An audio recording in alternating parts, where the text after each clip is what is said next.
Hi, ഇത് നമുക്ക് കുറച്ച് കുട്ടി കുട്ടി ഗിഫ്റ്റ് പാക്ക് ചെയ്യാം. ആദ്യം തന്നെ ഞാൻ കാണിക്കുന്നത് ഒരു ചെറിയൊരു ബ്രേസ്ലെറ്റാണ്. നല്ല ബ്ലൂ കളറാണ്. അതിന് കുറച്ച് ഹാങ്ങിങ്സ് ഒക്കെ ഉണ്ട്. നല്ല പാക്കേജാണ് കേട്ടോ. നല്ല ഭംഗിയുണ്ട് അത് കാണാനായിട്ട്. പിന്നെ ഞാൻ മേടിച്ചേക്കുന്നത് ഒരു നെയിൽ പോളിഷാണ്.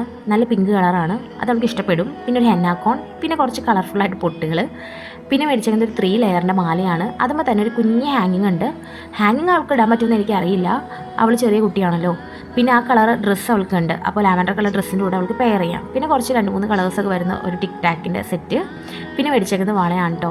ഞാൻ ലാസ്റ്റ് ടൈം അവൾക്ക് വള മേടിച്ച് കൊടുത്തപ്പോൾ അത് അവൾക്ക് വലിയതായിരുന്നു. അവൾക്ക് അത് ഇടാൻ പറ്റിയില്ല എന്ന് അവൾ എൻ്റെ അടുത്ത് പറഞ്ഞിട്ടുണ്ടായിരുന്നു. അപ്പോൾ ഞാൻ കുറച്ചും കൂടി ചെറുത് മേടിച്ചതാണെന്ന് പറഞ്ഞിട്ടുണ്ടായിരുന്നു. അങ്ങനെയാണ് ഈ പ്രാവശ്യം ബർത്ത്ഡേക്ക് ഇങ്ങനെ കുറച്ച് കുഞ്ഞു ഫാൻസി ഐറ്റം മേടിച്ചത്. സാധാരണ ഡ്രസ്സ് ബാഗൊക്കെയാണ് ഞാൻ വന്ന് പിന്നെ കൊടുക്കാറ്.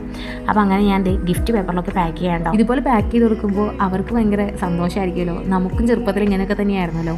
ഇത് പൊട്ടിക്കാനുള്ള ആവേശം, എന്താണെന്ന് അറിയാനുള്ള ഒരു ആവേശമൊക്കെ ഉണ്ടാവുമല്ലോ. അപ്പോൾ അങ്ങനെ ഞാൻ പാക്ക് ചെയ്തിട്ടുണ്ട്. ഇനിയിപ്പോൾ അവളുടെ ബർത്ത്ഡേക്ക് കുറച്ച് കൂടുതൽ ദിവസം കൂടി ഉണ്ടല്ലോ. ഞാൻ കുറച്ച് നേരത്തെ ഷോപ്പിൽ പോയപ്പോൾ ഇങ്ങനെ കണ്ടപ്പോൾ നേരത്തെ കൂട്ടി വാങ്ങിച്ചു വെച്ചതാണ്. അപ്പോൾ അങ്ങനെ പാക്ക് ചെയ്ത് കഴിഞ്ഞിട്ടുണ്ട്. ഇനി 24th ആവണത് കൊടുക്കാനായിട്ട്. അപ്പോൾ ബൈ.